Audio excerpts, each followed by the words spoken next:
lost. But I am here now. I'm here for you. Hello, one of the 5 people to watch this review. X-Men Apocalypse is the 8th installment of the X-Men movies, and is directed by Bryan Singer, who helped make some of the greatest movies in the series. And Superman Returns. Since the last film, 10 years have passed, and follows Charles, Eric, Raven, and Beast, like in the previous 2 movies, and also the younger versions of Scott, Jean, and Kurt, also known as Nightcrawler, along with Evan Peters' Quicksilver. When Apocalypse wants to cause, well, the apocalypse, the X-Men old and new had to take him down. So how is it?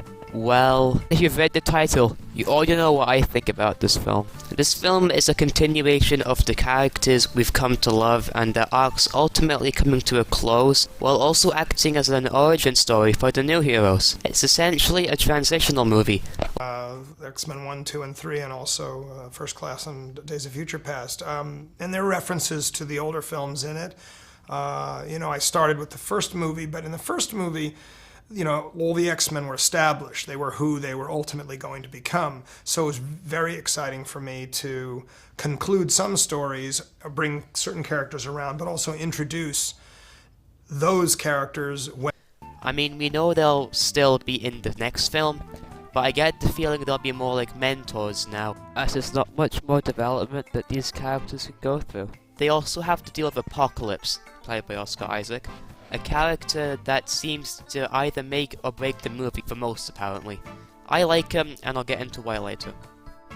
One thing I loved in this movie is what I love in every X-Men movie: the acting.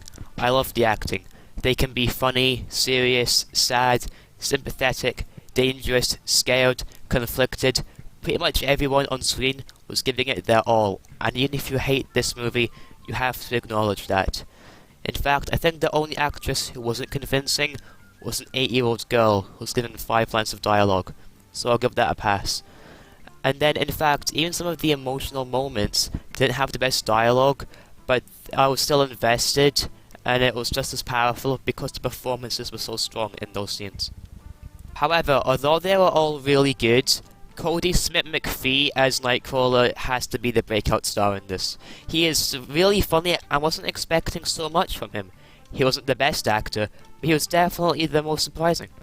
No, the best actor in this film has to be Michael Fassbender as Magneto, which whatever scene he's in is always one of the best scenes in the movie, because you just see his heartbreak in every scene. In fact, his 2 best scenes are the standalone ones, and those 10 minutes alone are worth the price of admission. Quicksilver, of course, is just as funny as ever, and his standalone scene as well is, probably the most fun. And if you love the scene in Days of Future Past, I don't see why you wouldn't like this one. In fact, the comedy in these recent movies have been getting better and better. I mean, the first ones had comedy, but it wasn't as funny as the ones we're getting now. Charles was still great in this movie too. The writers clearly knew that in terms of development, they couldn't give him any more. And so I like how they still gave him a big part, as he technically is the main character, but made his plot revolve around not any internal conflict, but instead trying to survive after being captured by the walking tombstone that is Apocalypse. He also had a great moment in the climax. In fact, he had 2 great moments, even though admittedly one was short and the other was just kind of wasted potential. I want to elaborate on what I mean by that, but I don't know how without spoiling the film. I also enjoyed Mystique's arc about how she had to learn to live up to the person people think she is. Even if she was given a needlessly big amount of face time, I mean, I get it, you want people to know that she's Jennifer Lawrence in your movie, but even with the face paint on, you can still tell who she is. However, there were some things I don't like. The main one being the 4 Horsemen. They were cool in the climax, but as characters, they were given nothing to do.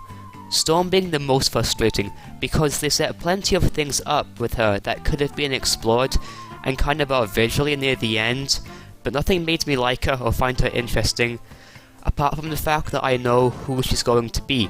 But I'm not giving the points for that, because I already knew. The final scene is also a bit I mean, the music is great, but Mystique's monologue is fine, but it's so obviously a line for the trailer that it doesn't really make any sense at all in context, really. And the costumes are not something I want them to wear in the next movie. I know what they're trying to pay homage to, but it looks really stupid in live action, so I definitely prefer a redesign. And Scott gradually became more and more useless as the film went on. His role in the X-Men series is that he's the leader, but nothing hinted to him becoming that, and is just kind of there to do cool laser eye stuff by the end.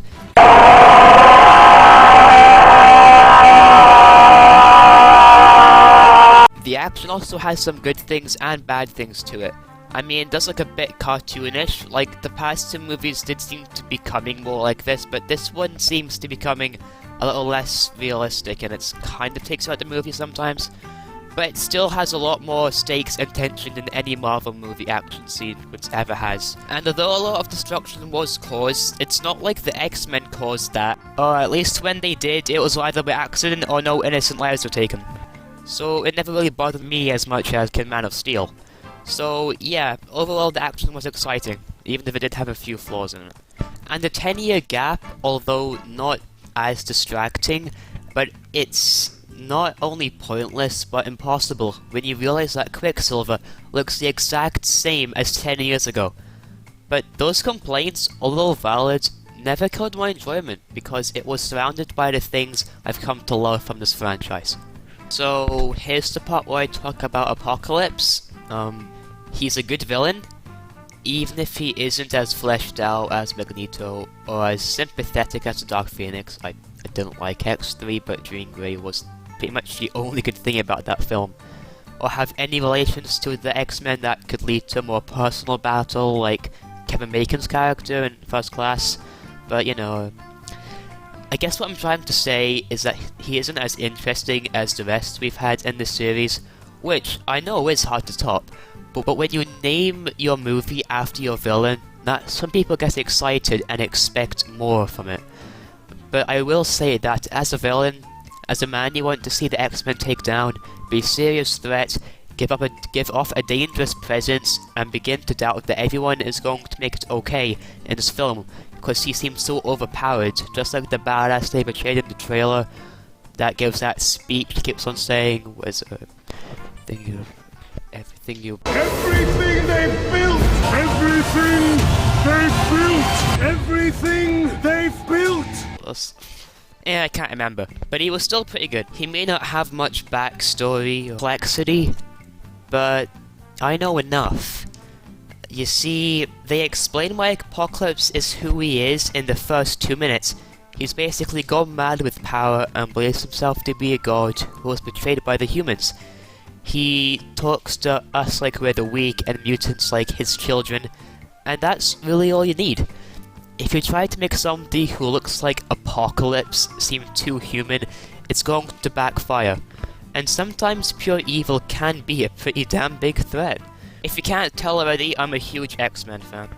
But I think the reason I love this series so much more than the MCU or DC movies is its tone. The dark themes and light-hearted moments are perfectly balanced.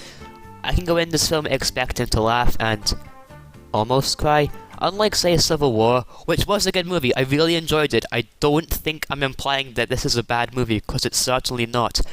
But I never really felt for these characters anymore. They're fine, and I like seeing them fight, but at the end of the day, I'm not emotionally satisfied, and they're all incredibly disappointedly bland and formulaic. Experience the massive success that Marvel turned into a formula for printing money, where you take a half-forgotten B-list superhero, cast an unknown or half-forgotten B-list actor, have him fight a generic villain that will only last one movie, fall in love with a generically strong female character, make a ton of quips, talk a bunch of science, destroy some public property, cram Stan Lee in there somewhere, have a blue beam shoot up in the sky, set up an Avengers movie, and force the audience to sit through 500 visual effects guys' names just to catch a few extra seconds. X-Men continue to show that their themes, characters, and stories are still going strong today. It's not just people wearing funny clothes and doing amazing tricks. you get connected with the characters, and you find it very moving. And the action and surprisingly good use of comedy is only getting better. And I think that I love X-Men Apocalypse. I highly recommend this movie, and I can't wait to see it a third time. And I'm going to give it 8 Patrick Stewarts out of 10. I've never felt power like this before.